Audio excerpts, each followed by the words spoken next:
طيف السرى أم أن ربي يمما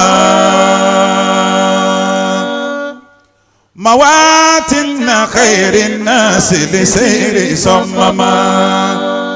وليا ترى إني أنيك ببابه وأمشي بتاديب لطاعة مسلما أنادي طاعة من أمينا محمدا محمدا محمدا محمدا محمدا محمدا أتاك خديم شايب الفود مودما أذكر علي أم كفاك فإنما تكرمت لي من قبل ما كنت ملزما مكارم علي جودي فيك تجمعت فقد اجتهدك الناس بل دمت أكرما وجئتك عبدا دارئا متشبثا فأوليت فاتا خادما جاء مكرما مهيبا فكيرا سائلا جاء شاعرا يجوب الفيافي هذا شيبا ومهرما فإنك خير الناس من خير أمتي إلى خير مولى قد دعوت مهمما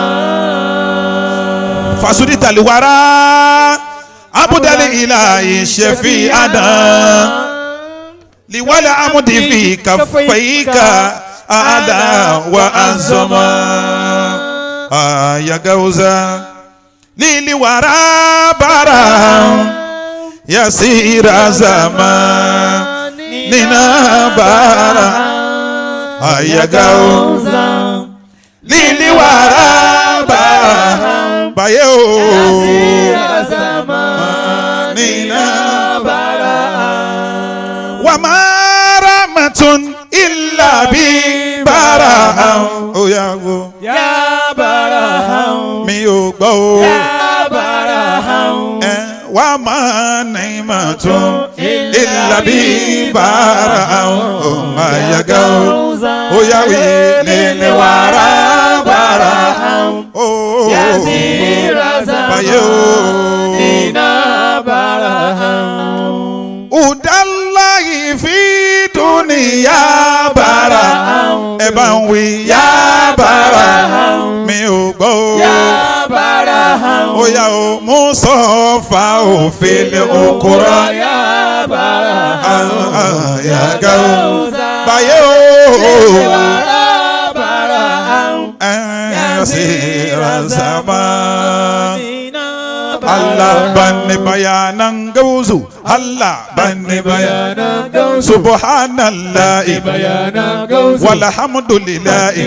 wala ilaha illallah bayanan gauzu bana bayanan gauzi shewai wane ne barhama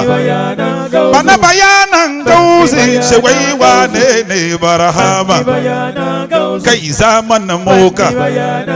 bismillah Allah sunna kadida shi don fara bana basira Allah burai makawulaki mai faira dan Abdullah ibara amma baban ummul faira la ilaha illallah Muhammadur Rasulullah gawa ga min shirya baba usa habibullah gawa ga min shirya baba usa habibullah dan amushi be amushi albarka jar Rasulullah ke sunan babana barhama nan gaishe ga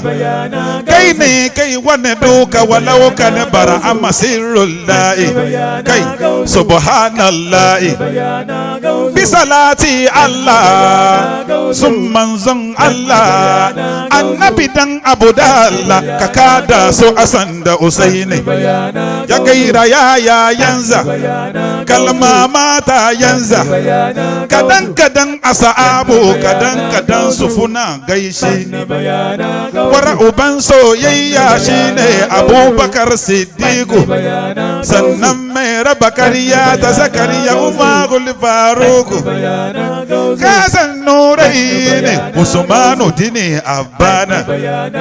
subhanallahi subhanallahi shaykhunai zan kaida Shehu Ahmad Tijani Shaykhina Tijani Shaykh baban faila bar'ama in yasirrullahi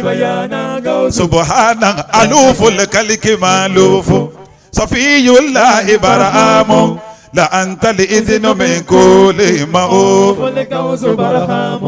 shakurun kalisul amma li wala akiwali bar'amu yulinu li jambala fazangali sul kalbi bar'amu khushu'u min sajayaka giyazal kalki bar'amu ilahul kalki ato kasima mulkauni bar'amu lakadi uti takun fayakun nufadilullahi bar'amu habibul akiba wa bulu jil kulli bar'amu anilita kulla jadiwaka siwa shani kabar'amu jamilu jabirul kasiri liman wafaka bar'amu oh imamu awliya kulla bi azali waqti bar'amu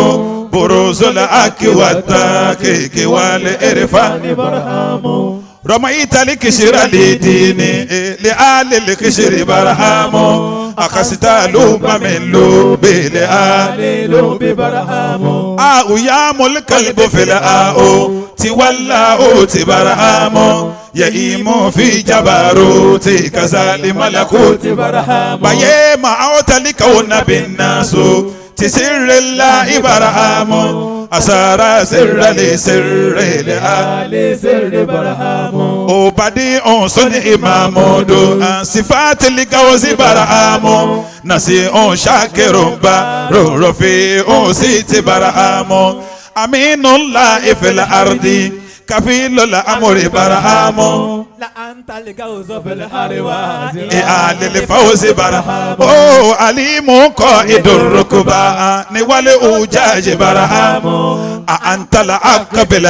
كيف أعبد العقب برهامو جمال ما جلال الله آية الفهم برهامو أبدت ذات بالذات فأعبد الذات برهامو ويبدا منك كريم كريم منك برهامو دليل كاشف الباس وسلمات برهامو ويه أمتي الغير والغير يتل إنياس برهامو لا ولا إله فصل لمن وافق برهامو oh لا ولا إله وصل اجاكو اجاد دتوري Ọlọ́run لشان لغوزي برهامو أخذت دين بالقبول المتين منك برهامو أدم تلي أوسى من كفر بسر لما برهامو أتكشى جورا دائي قديم الكافي برهامو للانا سكرات الجوري زمان لغوزي برهامو كمالو ديني ودنيا أوا ولو لم تكشى لم تاسي إلى على عرش برهامو لا أنت الجوهر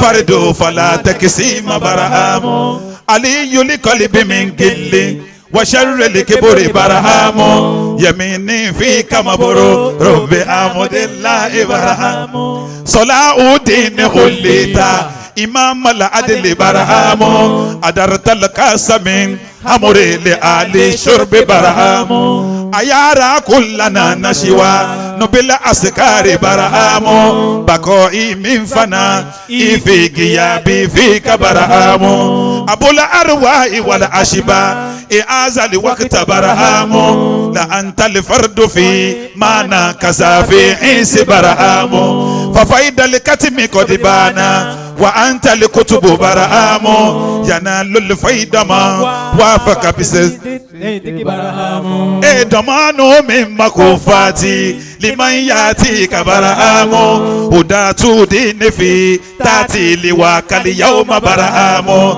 isama sora nasirullah atala afwaju barahamu wa antala ambaru misku wa kustoti do barahamu sana idara la yufi sifati limajidi barahamu izama killama leila la kulitu gauzu barahamu urita la ayatal kubra رسول الله Barahamu. نفاشا كما على أسوا ومن جاراك برهام يشوم منك من ريح رجال الغيب برهام تعالى الله توكا بزالي إفضال برهام أجبت رسول بالوادي على الاتيان برهام بلا وفيت بالعادي لجبري دين برهام وقد أبوك إسجيتا محيبا ليس برهام جليل كاسر الجبار والفوساك برهام سأو أنفم ملما أما متصوف برهام أنينو كلهم أشاك في رؤياك برهام. ودنا وسال الله مدام صفات ذات برهام على أصل الأصول من بني أدنان برهام قولا لا إله إلا الله لا إله إلا الله لا إله إلا لا إله إلا الله. الحمد لله رافع الدرجات لمن انخفض لجلاله